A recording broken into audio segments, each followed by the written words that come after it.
बाजारों के खुलने की तैयारी प्री ओपनिंग सेशन में पहला सौदा में आप सबका स्वागत है। हमारे एक्सपर्ट्स हैं हमारे साथ देवांग मेहता, रजत बोस और नितिन मुरार का। कुछ स्टॉक्स जहां पर दिखेगा एक्शन और उस पर ली जाए राय। ग्लेनमार्क, नितिन इस स्टॉक पर आपसे राय लेना चाहता हूं। सीएलएसए की तरफ से यहां पर कवरेज शुरू किया गया है। 1060 का लक्ष्य देकर उन्होंने खरीदारी की राय दी है। उनका ये मानना है कि यहां पर एक 16% तक की अपसाइड बन सकती है। वायदा कारोबार के ट्रेडर्स की लिए क्या राय होगी?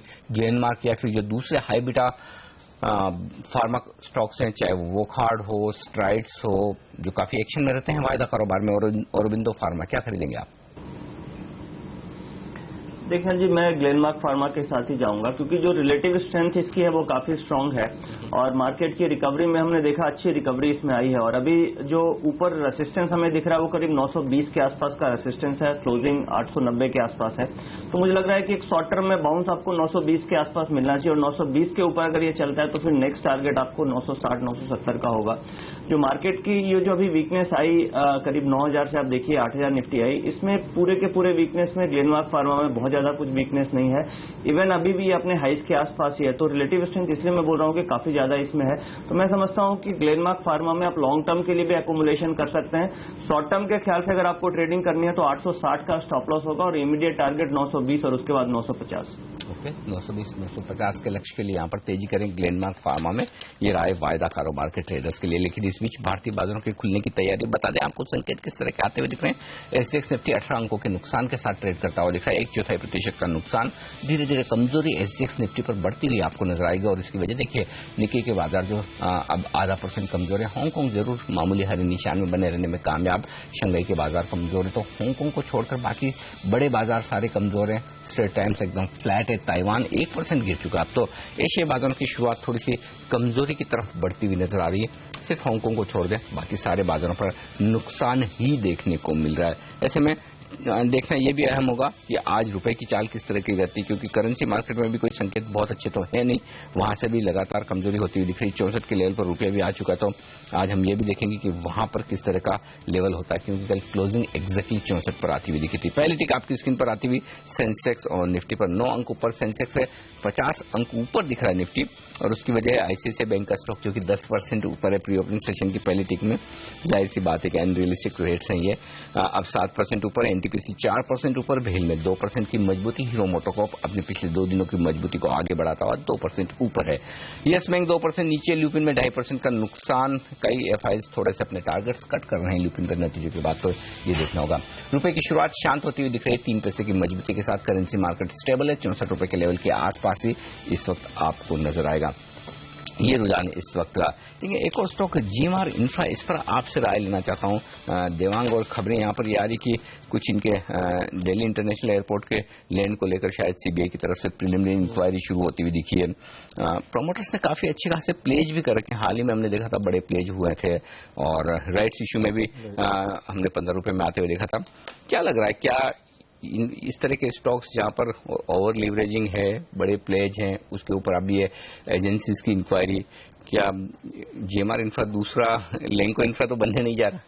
अनिल जी, ये कहना डिफिकल्ट है, लेकिन जैसे आपने ठीक कहा कि ये जो छोटे मिड कैप स्टॉक्स इस समय पे है, जीएमआर, जीवीके, इन सब में दिक्कत यही है कि ह्यूज डेट बर्डन है, ऑलरेडी लिवरेज है, प्लेज शेयर्स का इश्यू चल रहा है और वायबिलिटी ऑफ प्रोजेक्ट्स कितनी ग्रेट है पता नहीं। जब तक कैपेक्स साइकिल रिटर्न नहीं होता है और जब तक इंटरेस्ट रेट नीचे नहीं आता है तब तक डेट रिस्ट्रक्चरिंग कर रहे हैं ये लोग और तब तक काफी हद तक अपने जो नॉन कोर प्रोजेक्ट्स है उसको भी बेचने की कोशिश कर रहे हैं। बट इसमें बहुत बड़ी सक्सेस अभी तक नहीं मिल रही है। तो आई थिंक जब आपके एलएनटी जैसे स्टॉक, दिग्गज स्टॉक को भी अच्छा वैल्यूएशन नहीं मिल रहा है या उसमें भी ऐसे रुझान नहीं आ रहा है, तब तक ये स्टॉक्स को तो बिल्कुल अवॉइड करना चाहिए। मेरे ख्याल से 3 से 6 महीने के बाद एक बार जब कैपेक्स साइकिल दिखना शुरू हो जाए उसके बाद इन स्टॉक्स में मोमेंटम आएगा। तब तक I think this is a clear avoid. और दूसरी बात, कुछ न कुछ नेगेटिव खबरें आती रहेगी, इसमें कोई पॉजिटिव खबरों का स्कोप नहीं है। यस नितिन, इस पर वायदा, चूंकि अभी भी वायदा कारोबार में है स्टॉक और मेरे ख्याल से हार्डली कोई ऐसे इंफ्रास्ट्रक्चर्स बचे हैं वायदा कारोबार में। अब मैं कुछ दिनों पहले जो बाजार के एक जाने माने दिग्गज समीर अरोड़ा हेलिस कैपिटल, उनसे बात कर रहा था और उनका ये कहना था कि मार्केट में कुछ स्टॉक्स ऐसे हैं जो हमेशा सदाबहार शॉर्ट होते हैं। हालांकि उन्होंने इसका नाम नहीं दिया, लेकिन उनका इशारा इस तरह की कंस्ट्रक्शन, इंफ्रा, इस तरह की कंपनियों के साथ जिनके फंडामेंटल्स कमजोर है, यूं कहें कि बैलेंस शीट ओवर लीवरेज है। उनका ये मानना था कि ऐसी कंपनियों को जब तक वो वायदा कारोबार से बाहर नहीं निकले शॉर्ट करके रखी। क्या जीएमआर इंफ्रा आपको वैसा एक स्टॉक नजर आता है?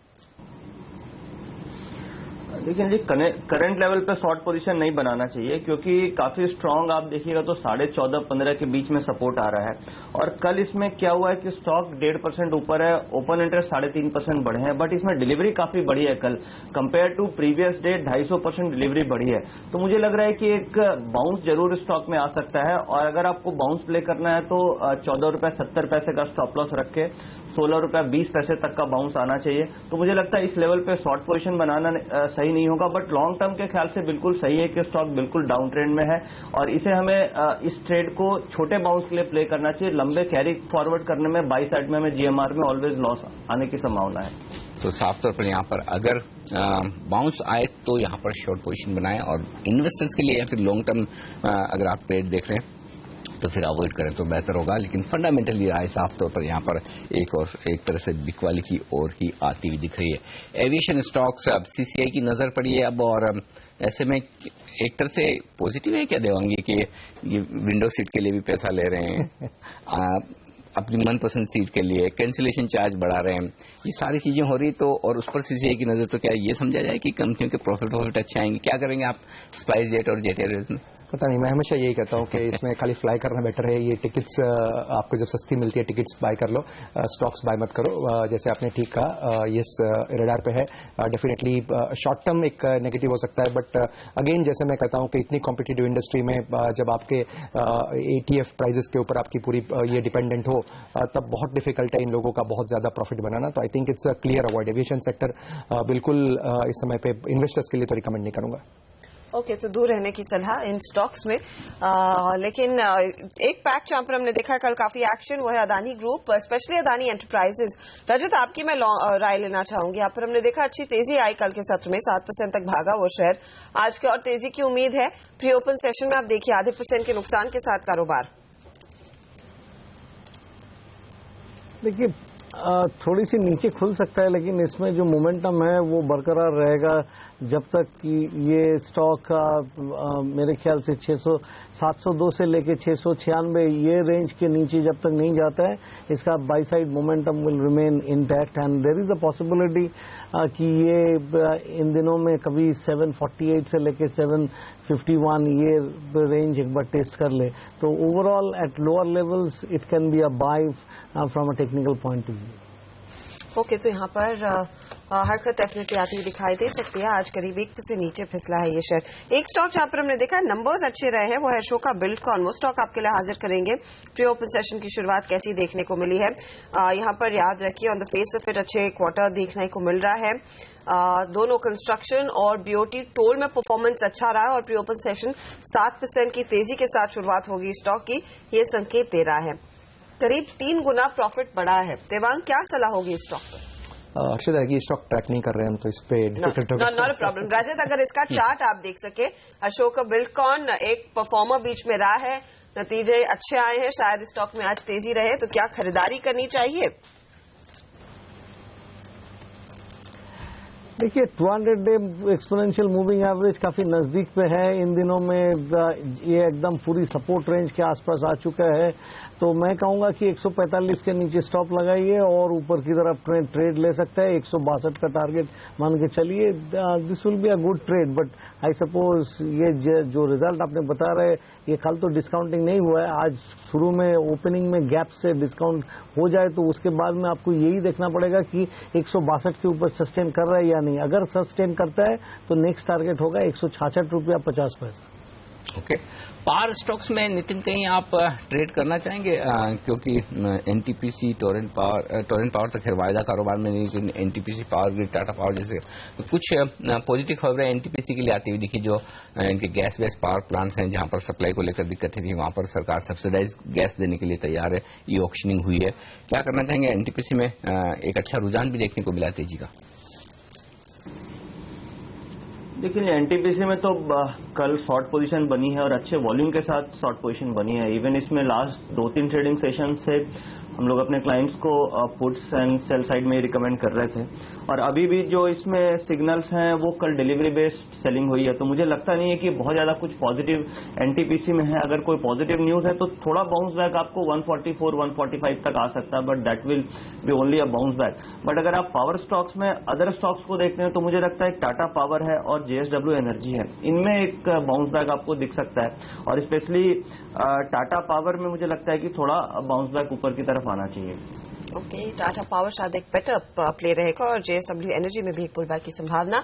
एनटीपीसी एक हल्का माइल्ड गेन दिखा सकता है आज उस गैस ऑक्शन की डेवलपमेंट्स पर। लेकिन कौन से ट्रेड्स आज एक्टिव रहेंगे, किन स्टॉक्स पर हमारे ट्रेडर्स की नजर है? पूजा ने इनफैक्ट कई लोगों से बात की। पूजा बताइए, कल की वॉलेटिलिटी के बाद खरीदारी के कॉल्स या फिर बिकवाली के? जी, जैसा कि आपने कहा, कल की वॉलेटिलिटी के बाद आज ज्यादातर जानकार खरीदारी का रुझान देखने को मिल रहा है उनके कॉल्स में। पहले कॉल से शुरुआत करते हैं। पैनोरामा टेक्निकल के अल्पेश फूरिया सिप्ला में खरीदारी करने की राय दे रहे हैं। यहाँ पर मोमेंटम इंडिकेटर्स बाई मोड में है। 4 से 5 दिन में उम्मीद की जा रही है कि 700 तक के लेवल्स इस काउंटर में देखने को मिल सकते हैं। और इसी के साथ दूसरे कॉल में अदानी एंटरप्राइजेस में यहाँ पर ये खरीदारी की राय दे रहे हैं। इनका मानना है कि 3 से 4 दिन में 745 तक के लेवल्स इस काउंटर में देखने को मिल सकते हैं। अगले कॉल के लिए हमारे साथ जुड़े हुए हैं रजत बोस। गुड मॉर्निंग रजत, बताइए आज आप एक ही कॉल में बिकवाली की राय देंगे? हाँ, एक ही कॉल में बिकवाली का राय दे रहा हूँ, वो है लुपिन लेबोरेटरीज। उसमें मैं यही कहना चाहूंगा कि आपने इसमें 1630 के ऊपर में स्टॉप लगाइए और sorry, I think I am mixing up the levels. इसमें 1690 के ऊपर में स्टॉप लगाइए और 1610 की टारगेट रखिए। इस हिसाब से इसमें एक शॉर्ट पोजीशन आप ले सकते हैं। थैंक यू रजत। अगले 2 कॉल्स में भी खरीदारी करने की राय निकल कर आ रही है। जय ठक्कर M&M में खरीदारी करने की राय दे रहे हैं। चार्ट्स में काफी अच्छा दिख रहा है ये स्टॉक और 2 से 3 दिन में 5% तक का रिटर्न इस काउंटर में देखने की उम्मीद है। और दूसरे कॉल में SBI बैंकिंग काउंटर में खरीदारी करने की राय दे रहे हैं। इनका मानना है कि चार्ट्स में काफी स्ट्रांग है, एक मोमेंटम इंडिकेटर्स बुलिश है और 2 से 3 दिन में 285 तक के लेवल्स इस काउंटर में देखने को मिल सकते हैं। 5 में से 4 कॉल्स में जानकार आज तेजी करने की राय दे रहे हैं। बिल्कुल, और साफ तौर पर यहाँ पर राय तेजी की तरफ ज्यादा आती है दिख रही है। और रजत 2 कॉल्स के बजाय एक ही कॉल दे रहे हैं। रजत, क्या आप बेच कर थक गए हैं क्या? बेच कर थक सही बोला आपने क्योंकि कल भी मैंने सेल-ऑन रैलीज किया था, आज भी आपकी सिस्टर चैनल में भी कल मैंने सेल-ऑन रैलीज का ही राय दिया था। तो मेरा मानना यह है कि देखिए, I still feel that the headwinds are not out of the picture. कोई भी ऊपर की लेवल पे फिर बिकवाली आएगा और जहां तक सपोर्ट रेंज अभी एक एस्टेब्लिश हो चुका है, उसी के आसपास जब पहुंचेगा तब अगर कोई कॉल लेना है तो वो बाई साइड में कॉल लेंगे। तो इसलिए अभी मुझको लगा कल आप 150 पॉइंट का रैली देख के बंद किया है और आज भी थोड़ा सा वीकनेस के माहौल से खुल रहे, तो पहले नीचे जाएगा फिर वो सपोर्ट जोन में पहुंचेगा तो बाई कर लेंगे यार। ऐसा देखिए, मैं आपको एक चीज बोलना चाहता हूँ कि even today I have not written my market outlook in if you play chess. Anil ji, शतरंज में एक टर्म होता है जुग जुआंग, उसका मतलब ये है कि आपको मूव देना ही पड़ेगा, लेकिन आप कोई मूव देना नहीं चाहते हैं। तो यहाँ पे कॉल हमको देना ही पड़ेगा बोल के कुछ कॉल दे रहे हैं, लेकिन हमको लग रहा है कि इसमें नहीं, बाजार कैसे खुल रहे हैं, किस तरीका का मोमेंटम बन रहा है, वो देख के बगैर पहले से हम गुरु लोग हैं ना, कुछ भी बोल देंगे चल जाएगा, ऐसा बात है, इसीलिए कॉल देना पड़ता है, नहीं तो मैं कोई कॉल नहीं देता। चलिए, कोई बात नहीं, इंतजार किया जाए और थोड़ा सा अगर ऊपर आ जाए तो बेचने का कॉन्फिडेंस बढ़ेगा। देखते हैं आज से शुरुआत के बाद बाजार किधर जाता है। लेकिन HDIL ये स्टॉक क्या शॉर्ट करने लायक है नितिन? और कल के सेशन में देखिए एक FI की तरफ से यहाँ पर थोड़ी जो FI एक colonial first estate investment limited, अब ये पता नहीं FI है या बड़ा एक्शन हुआ है, फंड एक्शन, और उसमें 45 लाख शेयर बेचे गए 111 रुपए पर इस स्टॉक के। देखिए जी, इसमें ओपन इंटरेस्ट भी कल काफी बड़े हैं, करीब 19% का ओपन इंटरेस्ट राइज है और प्राइस बिल्कुल फ्लैट है। तो आज हमें प्राइस से ट्रिगर लेना पड़ेगा कि प्राइस किस तरीके से मूव करता है। और इसमें अगर प्राइस आप देखिए 110 के आसपास की क्लोजिंग है, अगर ये स्टॉक 108 के नीचे गिरता है तो उस केस में बिल्कुल यहाँ पे शॉर्ट पोजीशन बनाना चाहिए, क्योंकि आपको कंफर्मेशन ओपन इंटरेस्ट से मिलेगी कि प्राइस में गिरावट आ रही है और कल के दिन में ओपन इंटरेस्ट का बिल्टअप है। बट अगर ये 105 का लेवल नहीं तोड़ता है तो वो काफी स्ट्रांग सपोर्ट एरिया है। फिर मैं वेट करूंगा कि इसमें अगर ऊपर की तरफ मूव होता है तो फिर आपको 120-122 तक के टारगेट मिल सकते हैं, बट बाइंग पोजीशन थोड़ा अवॉइड करना चाहिए। और 105 जैसे ब्रेक करे आप 108-9 का स्टॉप लॉस रख करके 97 हो या 95 तक के टारगेट के लिए बेच सकते हैं। कल हमने एडीएजी पैक में काफी तेजी देखी, आज क्या वो स्ट्रेंथ बनी रहेगी नितिन? देखिए, एडीजे पैक में रिलायंस कैपिटल और रिलायंस इंफ्रा, बेसिकली इसमें दोनों में ज्यादा हम लोग देख रहे थे कुछ बाइंग है। इन दोनों में मुझे लगता है रिलायंस इंफ्रा में आपको पॉजिटिव मोमेंटम मिलना चाहिए और रिलायंस इंफ्रा रिलायंस कैपिटल से ज्यादा स्ट्रांग लग रहा है और इसका जो टारगेट मुझे लग रहा है वो हो सकता है 450 रुपए तक की तरफ मूव करे। बट मेरा जो अपना मानना है कि मुझे लगता है कि आज प्राइवेट बैंकिंग में ज्यादा आपको पॉजिटिव मोमेंटम आना चाहिए। और जैसे अदानी इंटरप्राइजेज भी हम लोग डिस्कस कर रहे थे, उसमें काफी अच्छा ओपन इंटरेस्ट कल बिल्डअप है और डिलीवरी में 400% delivery compare to previous day बढ़ी है। तो मुझे लगता है अदानी इंटरप्राइजेस पे आप बेट कर सकते हैं। प्राइवेट बैंकिंग में यस बैंक है जिसमें ओपन इंटरेस्ट कल काफी बढ़ा है बट प्राइस में मोमेंटम नहीं आया है, तो उस तरीके से यस बैंक में भी आज के लिए आप बेट कर सकते हैं। ओके, लेकिन एक और स्टॉक कैपिटल फर्स्ट और रजत, इस पर आपसे राय लेना चाहता हूं। नतीजे आए कल बाजार बंद होने के बाद, नंबर्स ठीक दिख रहे हैं, क्या कह रहे हैं चार्ट से? यहाँ पर कुछ समय पहले दिग्गज इन्वेस्टर राकेश झुंझुनवाला ने भी स्टेक खरीदी थी, तब से ये स्टॉक सुर्खियों में आया था। अनिल जी, ये ऑलरेडी सपोर्ट लेवल पे आ चुका है और इसमें पिछले 7-8 ट्रेडिंग सेशन में 400, 395 से 415 इसी के बीच में, 410 इसके बीच में घूम रहा है। कल क्लोज भी किया 400 के आसपास में। तो इसमें मैं ये मानता हूं कि यहाँ पे अगर आप ट्रेड लेंगे तो ऊपर में अगर कोई मोमेंटम आ जाए तो ये 420-25 कभी भी दिखा सकता है, जिस तरीका का कंसोलिडेशन इसने किया है। तो ये heads I win tails I don't lose much kind of a trade. So इसमें आपको 5 रुपया कि 6 रुपया लड़ाना है, ऊपर में 20 रुपया तक मिल सकता है, तो यहाँ पे आप खरीदारी कर भी सकते हैं। ओके, तो ये राय आती हुई इस स्टॉक पर। लेकिन अब बाजारों के खुलने की तैयारी, शांत शुरुआत के संकेत है। निफ्टी पर 3 अंकों का नुकसान, हालांकि एसएक्स निफ्टी 20 अंक नीचे दिख रहा था। तो देखना होगा हम खुलने के बाद किस डायरेक्शन की तरफ बढ़ते हैं। वहीं सेंसेक्स अलग डायरेक्शन में, यहाँ पर 40 पॉइंट के आसपास की मजबूती आपको नजर आएगी, तो पॉजिटिव शुरुआत होने के संकेत वहां पर। ल्यूपिन, ज्यादातर एफआई ब्रोकरेजेस ने यहाँ पर इसे डाउनग्रेड किया है नंबर्स के बाद, 2% का बड़ा कट यहाँ पर। लेकिन इसके अलावा कोई स्टॉक ऐसा नहीं जो 1% भी कमजोर हो, नहीं कोई स्टॉक ऐसा है जो 1% से ज्यादा मजबूत हो। पहली टिक आपकी स्क्रीन पर आती हुई सेंसेक्स 18 अंक ऊपर, निफ्टी में 10 अंकों का नुकसान आता हुआ दिख रहा है। तो सेंसेक्स और निफ्टी यहाँ पर थोड़ी कमजोरी के साथ शुरुआत करते हुए दिख रहे हैं, अब फिसलते हुए लाल निशान में। और वजह साफ तौर पर लुपिन का स्टॉक है जो कि इस वक्त आपको नजर आएगा लगभग 2.5% नीचे। इसके अलावा वेदांता 1% नीचे है। टाटा मोटर्स में 1% के आसपास का नुकसान इस वक्त आपको नजर आएगा। Bank of Baroda, Kotak Mahindra bank जैसे शेयर कमजोर होते दिख रहे हैं। पीएनबी कमजोर है, यानी कि बैंकिंग शेयरों से दबाव बनता हुआ दिख रहा है। आप देख सकते हैं बैंक निफ्टी 0.5% नीचे और बाजार की गिरावट गहराती हुई। अब 90 अंक नीचे सेंसेक्स है और 40 अंक नीचे निफ्टी, 8,200 के लेवल को तोड़ता हुआ निफ्टी। तो अच्छी गिरावट के साथ शुरुआत की, ये कहना होगा। 8,200 के पहले सपोर्ट लेवल को तोड़ा है बाजार ने इस वक्त, और बैंक्स और फार्मा शेयर लीड करते हुए इस कमजोरी को मजबूत किया है। एनटीपीसी 3% ऊपर है और यहीं से थोड़ा सा सपोर्ट आता दिख रहा है बाजार को। इसके अलावा भारतीय एयरटेल, बीपीसीएल जैसे शेयरों में थोड़ी बहुत खरीदारी। आइए वायदा कारोबार की तरफ देख लेते हैं, यहाँ किस तरह का रुझान बनता हुआ दिख रहा है। लेकिन वायदा कारोबार के रेट्स मेरे यहाँ रिफ्रेश होते नहीं दिख रहे, लेकिन बाकी जो रेट्स हैं वहाँ उनके लिहाज से देखो गिरावट गहराती दिख रही है। 200 अंक नीचे, 225 अंक नीचे, 250 अंक नीचे, थर्ड टिक के साथ 350 अंक नीचे, मतलब 25 पॉइंट एक सेकंड के साथ सेंसेक्स निकलता हुआ दिख रहा है। 80 अंक नीचे निफ्टी, 8,150। बेहद मुश्किल है इस तरह के बाजार को समझना कि किस तरह से हो रहा है ये, और किस तरह से कल का मूड पूरी तरह से बदलता हुआ दिख रहा है। 250 अंकों का नुकसान सेंसेक्स में, निफ्टी 75 अंक नीचे। हर्षदा, अनिल, बैंक निफ्टी 1% नीचे। अगर हम ही तो थक रहे हैं गिरावट के बारे में बात करके, सम इमेजिनिंग वो ट्रेडर्स स्पेशली रजत जैसे लोगों का क्या हाल है। वेरी सेज कि मैं थक गया हूं हर रोज बिकवाली करके। आज देखिए बैंक निफ्टी 1% की गिरावट दिखाता हुआ, और हम यही सवाल पूछ रहे थे कि क्या बैंक निफ्टी इस बाजार को सहारा दे पाएगा। फिलहाल ओपनिंग क्यूज वैसे नहीं दिख रहे हैं। यहीं पर हमने देखा वो सेल ऑफ आया, 200 पॉइंट की गिरावट बैंक निफ्टी में, और सेंसेक्स भी 200 पॉइंट गंवा चुका है। RCF, BEML, Patel engineering, Reliance infra, ये कल के सारे परफॉर्मर्स हैं जहां पर आज हमने देखा बिकवाली हावी होती हुई दिखाई दी है। एंड फ्यूचर रिटेल आज नुकसान के साथ ट्रेड करता हुआ। एलआईसी हाउसिंग फाइनेंस में बिकवाली का दबाव है। ये सब काउंटर्स है जहां पर हमने देखा आज 3% तक की नॉक पड़ी है।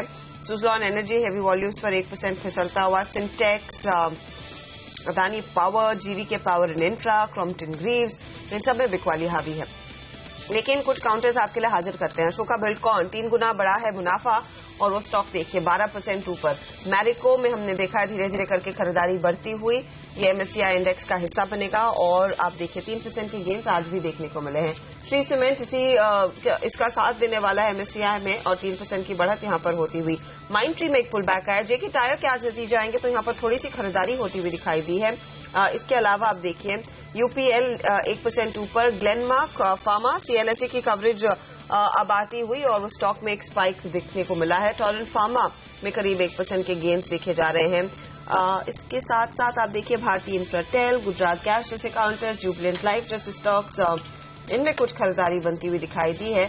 लेकिन इंडेक्स लेवल पर आप देखिए भले ही मिड कैप्स परफॉर्म कर रहे हों, यहाँ पर दिग्गजों में आज हमने देखा है वो ज्यादा सेल ऑफ देखने को मिला। हैवी वेट्स में लुपिन कल काफी पिटा था नंबर्स के बाद, 3.5% की गिरावट आज फिर देखने को मिली है। एंड बैंक ऑफ बड़ौदा जैसे काउंटर्स, यूनियन बैंक जैसे काउंटर्स, इन सब में हमने देखा है मुनाफा वसूली हावी होती हुई। तो फिर से बैंकिंग काउंटर्स और बिग बॉयज में हम देख रहे हैं पोजिशन हल्की हुई है।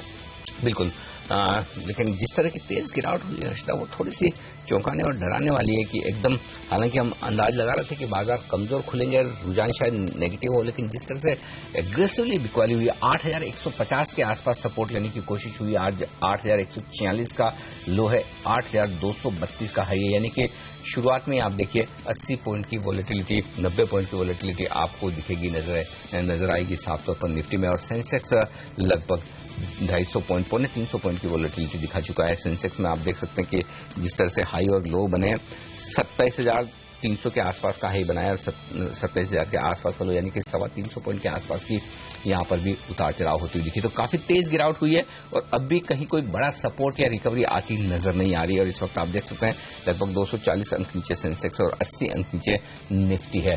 नितिन, ऐसे में क्या ट्रेड लेंगे आप इस वक्त निफ्टी और बैंक निफ्टी में? बैंक निफ्टी खासतौर से अब 1.25% कमजोर हो चुका है।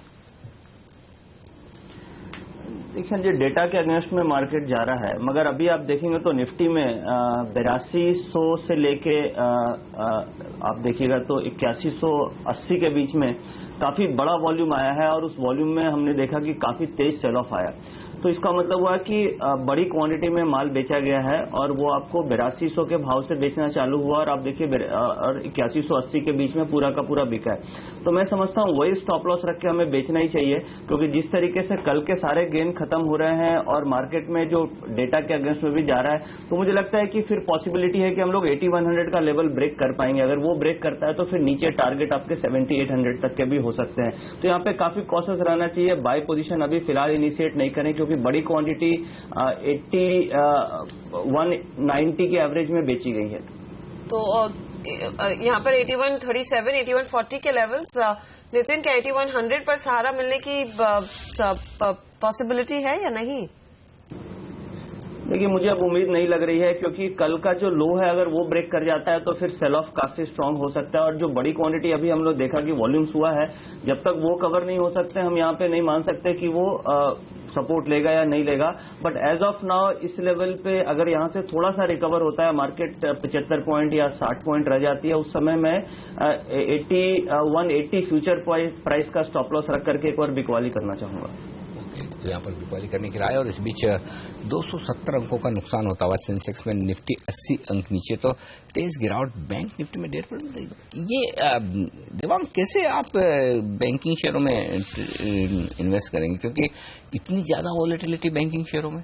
बिल्कुल अनिल जी, जैसे आपने कहा शुरुआत में मैं भी पॉजिटिव था, लेकिन जब ऐसे मूव देखते हैं तो इवन फंडामेंटली मेरे पास कोई जस्टिफिकेशन नहीं है कि क्यों ऐसे मूव्स लास्ट 3-4 दिन में आ रहे हैं। सो आई थिंक कोई जस्टिफिकेशन नहीं दे सकते मेरे ख्याल से। जैसे टेक्निकल नजरिया भी आ रहा है, थोड़ा सा मतलब 1-2 दिन निकालने पड़ेंगे थोड़ा साइड लाइन पर बैठ के, और ये मूव्स वॉच करने पड़ेंगे। I think market knows something जो हमको शायद पता नहीं है।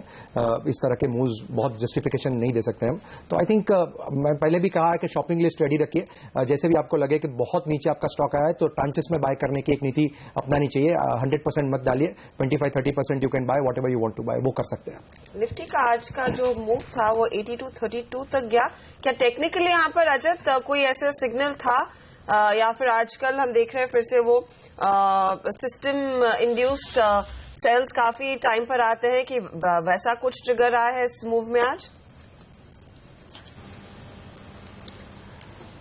देखिए हर्षदा, अगर आपने वो टेक्निकल सिग्नल की बात करेंगे तो मैं 2 चीज का जिक्र करूंगा। एक तो please pardon my Hindi because I am not too certain whether I am speaking right things और नॉट। मैं ये बोलना चाहूंगा कि एक तो पिछले मंगलवार के दिन देखिए 8226 ओपन, 8226 हाई कैंडल स्टिक्स में, इसको ओपनिंग मारूबुजू कहते हैं। उसके बाद में कितनी जबरदस्त गिरावट। आज के दिन 8232, फिर हाई भी 8232, वहां से गिरावट चालू हुआ है, गिरावट चल रहा है।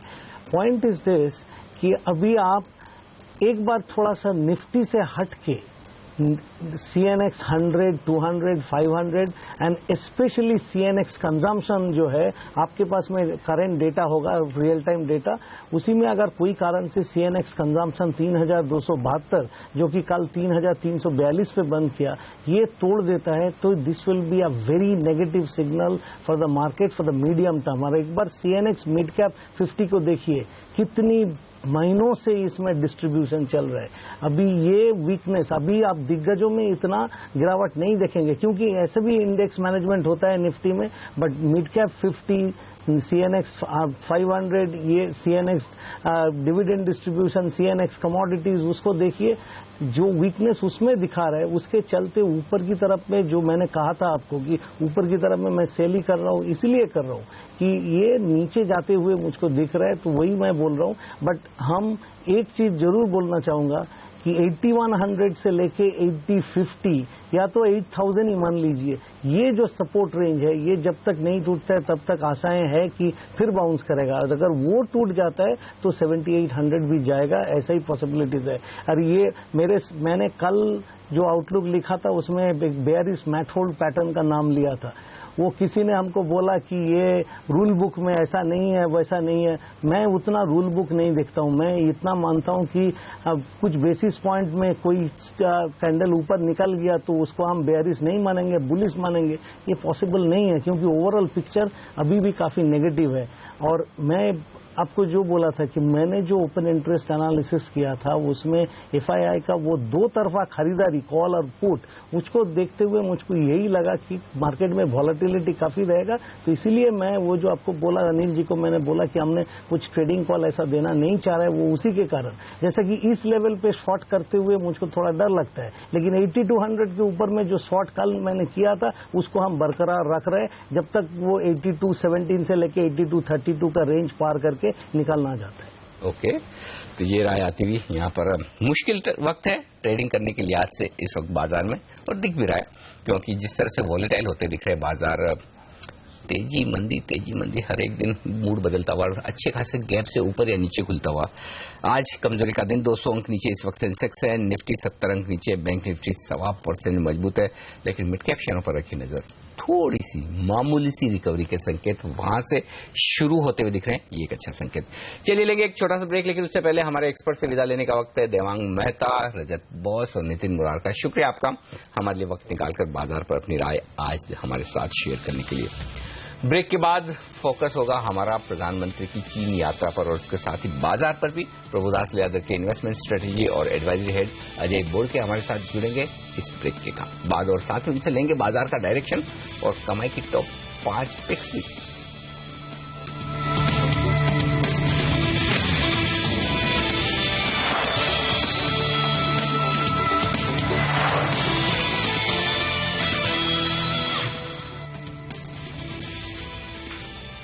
प्रधानमंत्री नरेंद्र मोदी ने टेराकोटा वॉर मेमोरियल से अपने चीन के दौरे की शुरुआत की है। हमारी संवाददाता तमन्ना नामदार भी चीन पहुंच गई हैं और पल पल की खबर वहां से हमारे लेकर आ रही है।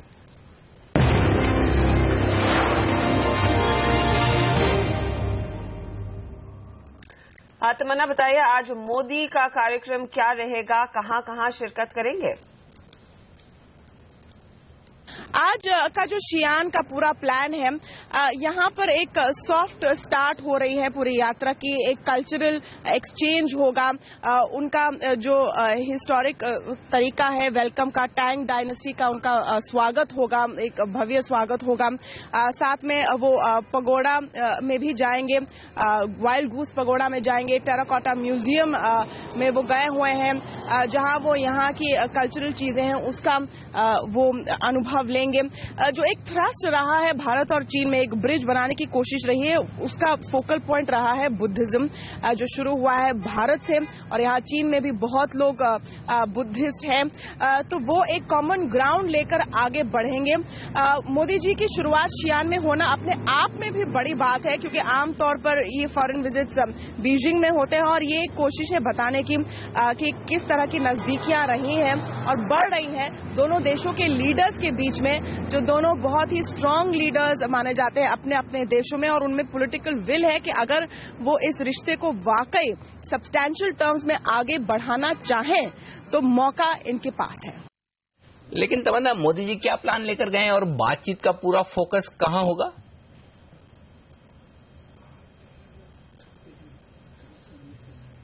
ये तो बात साफ है कि इस पूरी यात्रा का ओरिएंटेशन बिजनेस और कॉमर्स की तरफ है। हाँ, स्ट्रेटेजिक चीजों पर बातें होंगी, बॉर्डर डिस्प्यूट पर भी शायद बातें होंगी। भारत ये भी फिर से पूछ सकता है कि वन बेल्ट वन रोड क्या है एग्जैक्टली, हमें बता दीजिए।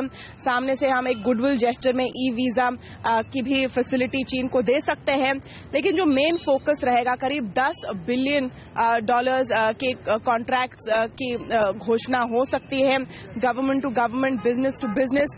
मोदी जी चीन के जो सबसे बड़े उद्योग के नाम हैं उनसे मिलेंगे, भारत के उद्योगपति भी यहाँ पर आ रहे हैं, तो एक कोशिश होगी कि कुछ स्पेसिफिक निकल कर आए। अब हमें क्या चाहिए?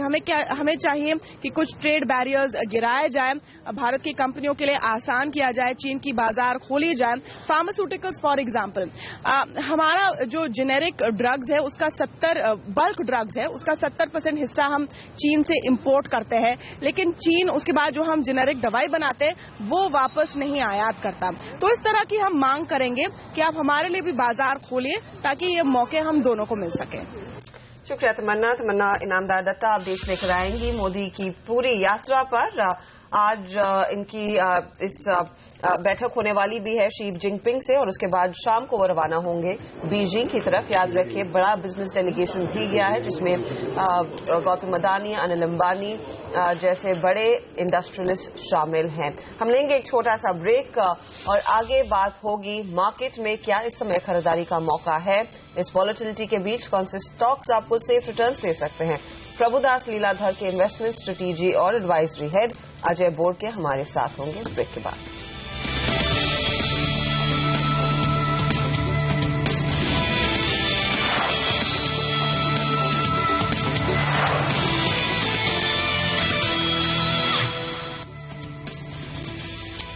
$140 अंक नीचे है सेंसेक्स और निफ्टी पर नुकसान 45 अंकों का, 8,150 के आसपास सपोर्ट, लेकिन 8,200 को पार करना चैलेंज।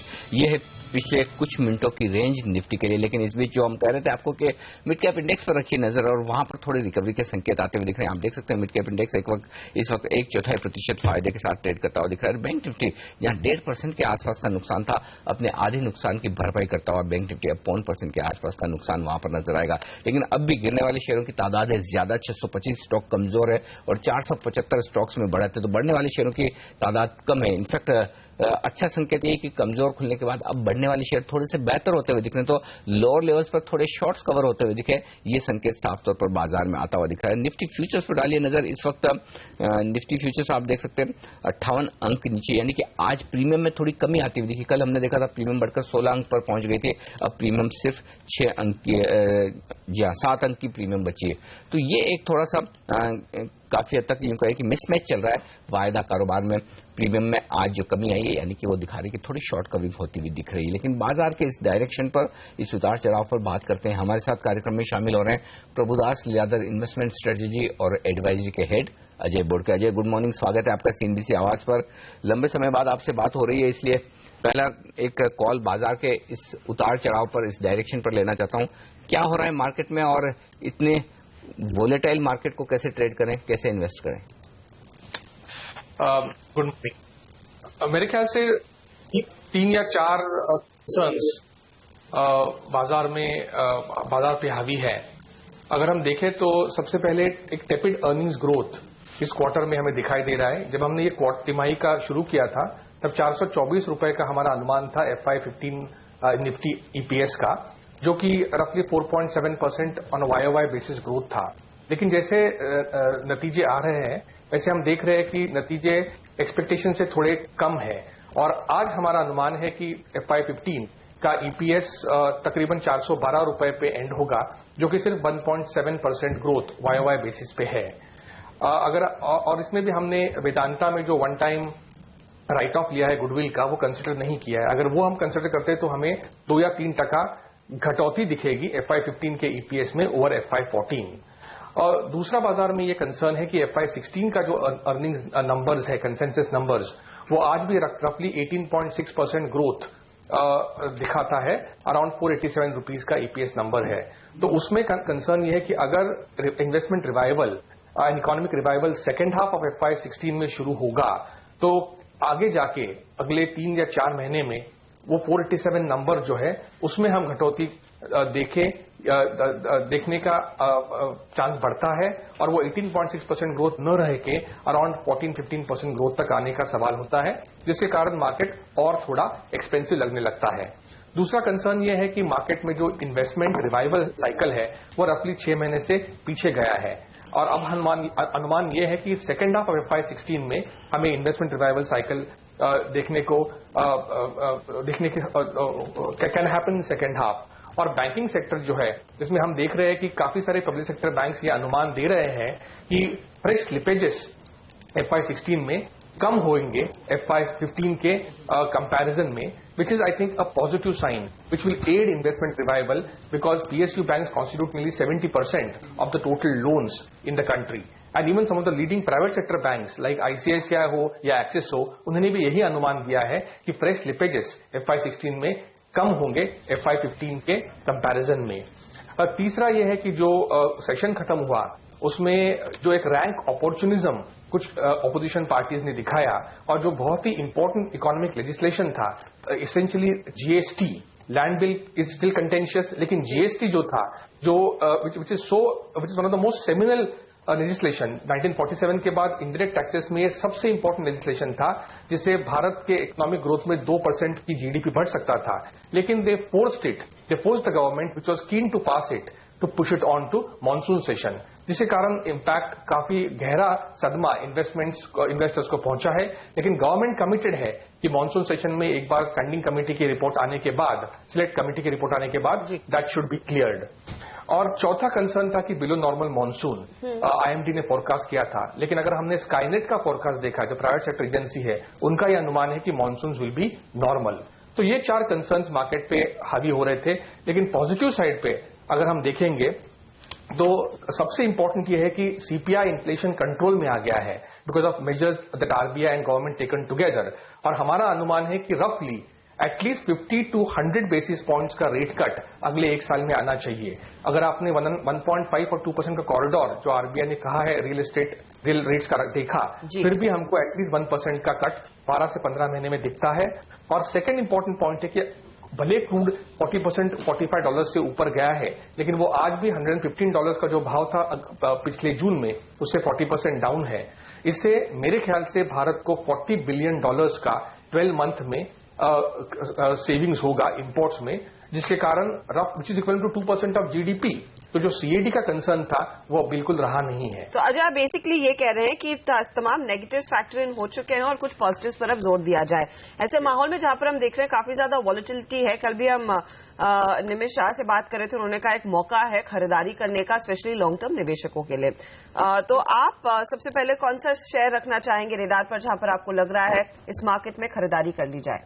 ठीक है, एक छोटा पॉइंट मैं करता हूं, फिर आई टेक योर क्वेश्चन। दूसरा ये कंसर्न है मार्केट में, ग्लोबल मार्केट्स में, ये है कि जो बॉन्ड रैली है वो खत्म होती दिखाई दे रही था। बहुत ही स्पाइकअप हो गए bond yields, German bond yields, UK bond yields, Europe में स्पेशली।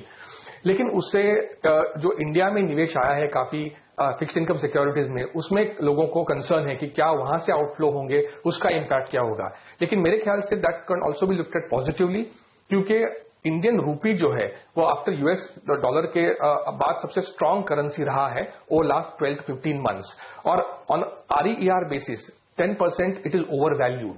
तो अगर थोड़ा सा कैलिब्रेटेड और मेजर्ड रूप से अगर डेप्रिसिएशन होता भी है, तो जो इंडियन सेक्टर्स है, IT सेक्टर्स है, फार्मास्यूटिकल सेक्टर्स है, उनके निवेशों को मीडियम टर्म से अच्छी अपॉर्चुनिटी मिलती है, because that acts as a tailwind in addition to the fact that the US and the UK economies are progressing.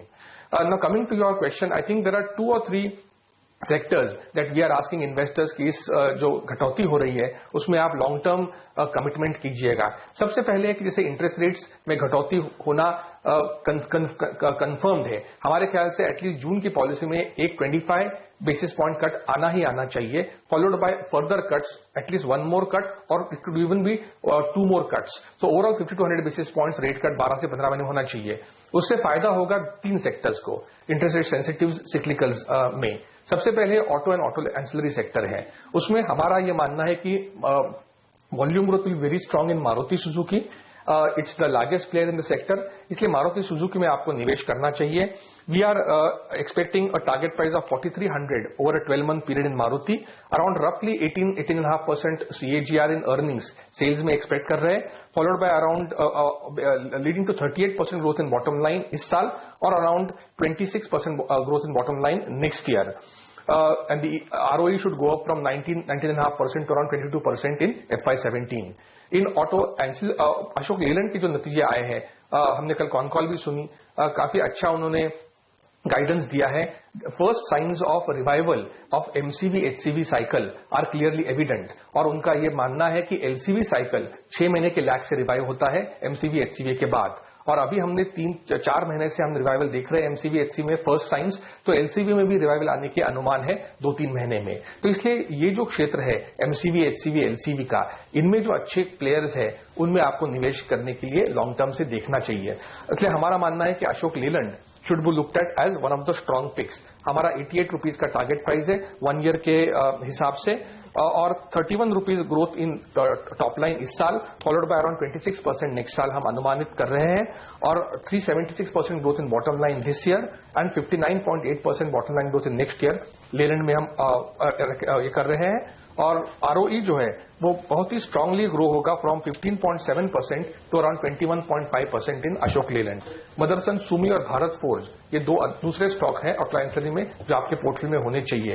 Motherson का स्पेशली 5 साल का अगर आपने विजन देखा, उन्होंने $18 बिलियन का टॉप लाइन का विजन रखा है from $5 billion this year, and an ROCE of 40% उन्होंने प्रोजेक्ट किया है from around 26% that they had this year.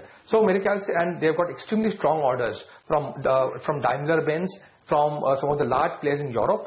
तो मेरे ख्याल से that should form part of the core portfolio. और जैसे आपने आज पढ़ा है, tremendous large orders in defence sectors are expected to come up, and one of the biggest beneficiaries of that, in addition to being the largest player in the forging sector in India and one of the largest in the world, is Bharat Forge. मेरे ख्याल से Bharat forge also should be looked at and it will be big beneficiary of MCV HCV revival cycle. दूसरा क्षेत्र जो हमें देखना है वो है कैपिटल गुड्स इंफ्रास्ट्रक्चर, जिसमें इन्वेस्टमेंट साइकिल रिवाइवल के बाद काफी स्ट्रांग अपमूव आएगा। कल ही हमने देखा कि गवर्नमेंट में road sector which will be at the forefront of revival in investment cycle, 70,000 crore का जो निवेश होने वाला है मेनली रोड्स और रेलवेज में होने वाला है गवर्नमेंट से। रोड्स के सेक्टर में हमने देखा काफी कॉन्ट्रैक्टर्स पे बहुत ज्यादा डेट के कारण there is not much progress. तो गवर्नमेंट ने बहुत ही फार रीचिंग रिफॉर्म्स कल अनाउंस किए हैं। जो रोड क्षेत्र में जिन लोगों की इक्विटी अटकी थी रोड प्रोजेक्ट खत्म होने के बाद and who could not as per the regulations previously exit the road sector, अब 2 साल after commissioning of project they can exit the road sector. इसके कारण काफी सारे contractors will be able to exit, financial investors will be able to get in, and that capital which gets which was blocked, which will get released, can be used for bidding for new projects. तो इसलिए इसके तहत road क्षेत्र को बहुत जोर से गति गवर्नमेंट देने की चेष्टा कर रही जी। तो मेरे ख्याल से अशोका बिल्डकॉन जो कंपनी है उसमें हमें निवेश मीडियम टर्म से करना चाहिए। ये भी आज काफी बेहतरीन आते हुए दिखे हैं अशोका बिल्डकॉन के, और नंबर्स के बाद स्टॉक में एक अच्छा रिएक्शन भी और यहाँ पर खरीदारी की राय आती हुई दिख रही है। शुक्रिया अजय आपका हमारे लिए वक्त निकालकर इन सारे स्टॉक्स और बाजार पर अपनी राय हमारे साथ शेयर करने के लिए। इस बीच बाजार 175 अंक नीचे, सेंसेक्स पर, निफ्टी पर 60 अंकों का नुकसान, 8,200 के पास पहुंचने पर फिर से बाजार पर प्रेशर बनता हुआ दिख रहा है, बिकवाली का दबाव आता हुआ दिख रहा है। हालांकि मिड कैप शेयर जरूर हरे निशान में बने रहने में कामयाब, आधा % के आसपास की मौजूद है, लेकिन बैंक निफ्टी में अब कमजोरी फिर से थोड़ी और बढ़ती हुई इस वक्त आपको नजर आएगी। बाजार के आगे के डायरेक्शन पर बात करते हैं। हमारे साथ बाजार के जाने माने एक्सपर्ट डाल्टन कैपिटल एडवाइजर्स के MD UR भट्ट साहब कार्यक्रम में शामिल हो रहे हैं हमारे साथ स्टूडियो में। गुड मॉर्निंग सर, स्वागत है आपका CNBC आवाज पर। जो इतना वॉलेटाइल हो रहा है मार्केट इंट्राडे भी और ओवरनाइट भी, खासतौर से पिछले एक हफ्ते में, क्या रीजंस आप समझते हैं, क्यों इतनी वॉलेटिलिटी है और ऐसे में बाजार का डायरेक्शन क्या लग रहा है आपको? Well, I think the volatility was largely on account of expectations in terms of legislation which did not come through. There was heightened expectations in between, and then suddenly sort of the expectations collapsed. That was partly the reason. Plus also some FII flows have been somewhat negative. So I think when the expectation that the legislation will come through few days ago came through, despite the FII selling, I think the market was very buoyant. But once that expectation came to naught yesterday, I think the market found another reason, which was the inflation number and IIP number, both of which were down, and the expectation that interest rates would probably be cut. I think the news flow was the one that was really causing this volatility, I thought. लेकिन यहाँ से आगे का trigger कहाँ से आएगा? क्या वो इंटरनेशनल मार्केट लेड ही रहेगा या फिर अब इंतजार करें कि RBI को एक एक्शन ले, क्योंकि अब फिर से बात होने लगी है कि शायद एक रेट कट आए, क्या वो बड़ा ट्रिगर रहेगा? That trigger, I think, is the one that caused the buoyancy yesterday. Right. And there might, I mean, it's June first week, till then I think there will be, people keep guessing on that. I have my own doubts as to whether that might happen because, you know, unless they get better information on the monsoon, they may not take a call. So that is what I think. So there might be a neutral call on interest rates in the June decision. But locally, other than monsoon, there is really nothing much to go by. There is not going to be so much information. Parliament is not in session. So I think it will be international events that will drive markets from now for the next few weeks at least. Largely what happens in the solution to Greece, maybe something about the US-Iran deal. I think these are the things that will drive markets. Plus, of course, news coming out of China about any monetary easing that might come through there. And of course, Ukraine is a perennial favorite. Sir last time जब मैं बस कुछ समझना चाह रही थी कि ये जो बॉन्ड यील्ड्स की स्थिति देखने को मिली इंटरनेशनल मार्केट्स में और साथ ही इंडिया में भी हमने देखा है जो 8% पर आ गई है, क्या वो आपको लग रहा है एक बड़ी फैक्टर रह सकता है गोइंग फॉरवर्ड, या फिर वो एक स्टोरी है जो बाजार ने रफली डिस्काउंट कर दी है? Well, as of now, I think the market has discounted the fact that there might be some outflows from the debt market in India from FIIs. That has been the case for the last several days now, and that might continue going forward at a reasonable pace. So unless we see interest rates really sort of behaving differently, I think that outflow would continue, and that is what will keep the rupee under pressure. That will keep probably even the markets under pressure. Sir, last time आपसे बात हो रही तो आप कह रहे थे कि वैल्यूएशंस थोड़े से बाजार के महंगे, रनअप काफी स्ट्रांग हो गया है, लेकिन क्या इस करेक्शन के बाद अब मार्केट आपको अट्रैक्टिव लग रहा है? ये लेवल्स, ये रेंज ठीक है 8,000, 8,200 की, जहां पर अब इन्वेस्टमेंट शुरू कर देना चाहिए? Bilkul, I think if you're a long-term investor like a retail investor should be on with a 2 or 3 year horizon, I think this is as good a time as any to start investing because you really can't time the market very well. And as I said, 200, 300 points here or there may not matter on a 3-year horizon. And so therefore I think one should get invested in the market, largely because the fact that the medium-term story of the India growth story has really not changed. So I think the expectation that the economic upturn would happen, that the investment upturn would happen, continues to be very strong. So therefore, over a 2 to 3 year period, I think it would be wise to invest at these levels. लेकिन opportunities उस लिहाज से फिर कहाँ पर है? Valuation के तौर पर सबसे अट्रैक्टिव स्पेस कौन सी बन गई? क्योंकि अब भी बात होती है कि technology is not really corrected as much as we would have liked it to. Pharma में भी वैल्यूएशंस अभी महंगे हम देख रहे हैं. एफएमसीजी का भी यही हाल है. So the market might have come down but the valuations are still expensive. तो क्या खरीदेंगे? Well, the standout performance in the March quarter has been private sector banks. So that continues to be favorite. I think they deserve a premium as they already have. Plus, I think there might be further upside to that particular sector, I think. Generally, the housing finance companies, the NBFCs, they're the only ones who have done reasonably well. So I think this is one sector one should be. And if you're really betting on the economic upturn happening over the next, say, 2 or 3 quarters, I think engineering, capital goods, these are the sort of sectors you should be in. Not the sort of sectors that you mentioned. Housing finance company आपने interesting बताया. Of late ये sector थोड़ा सा लोगों के radar पर आ रहा है, स्टॉक्स में एक्शन भी दिखा है. क्या वजह आपको ये सेक्टर पसंद है? See, when you look at a stock, you should really look at the total opportunity there is. Here the opportunity is limitless because everybody wants to own a house.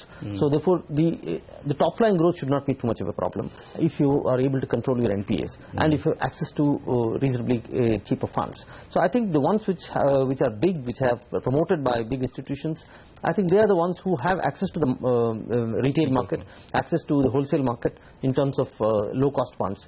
Plus they are able to give a reasonably good account of themselves in controlling the bad assets.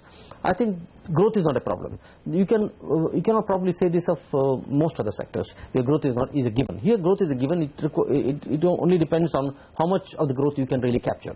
So I think this is a sector which can show a secular growth over the next decade or two. So that is the sort of sector I think one should be invested in. एक और चीज जिस पर राय लेना चाहता हूँ, because correction banks में ज्यादा हुआ है, स्पेशली पीएसयू बैंक्स. तो क्या PSU banks risk reward ratio के लिहाज से अट्रैक्टिव हैं या फिर आप बैंक खरीदेंगे नहीं या फिर प्राइवेट बैंक्स खरीदेंगे?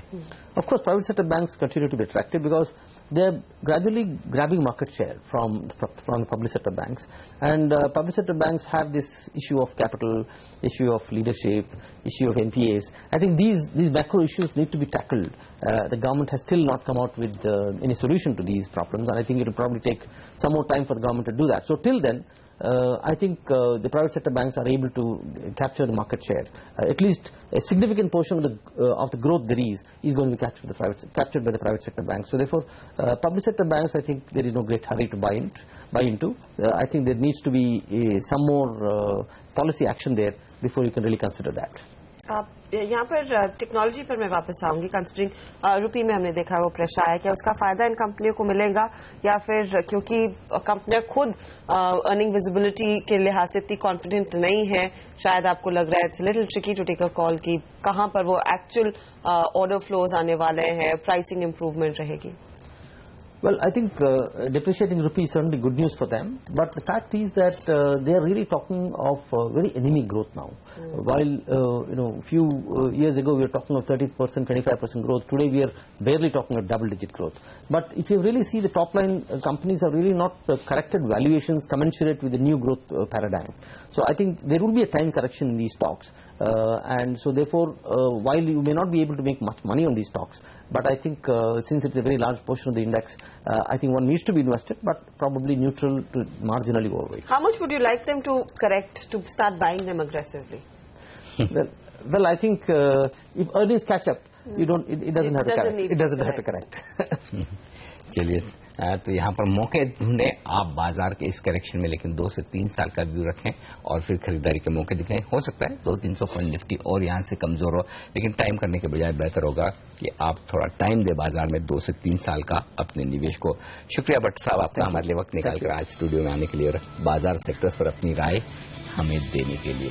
और इस बीच बाजार कमजोर शुरुआत करने के बाद 150 अंक नीचे सेंसेक्स पर, निफ्टी पर 50 अंकों का नुकसान, लेकिन थोड़ी रिकवरी के संकेत दे रहा है। वहीं बैंक निफ्टी ज्यादा कमजोरी के, तो कंफ्यूजन बरकरार है, उतार चढ़ाव बरकरार है। लेकिन पहला सलाह में आज के लिए इतना ही। आगे नजरें रहेंगी कमोडिटी मार्केट के एक्शन पर, क्योंकि $1200 के ऊपर निकल पाया है सोना।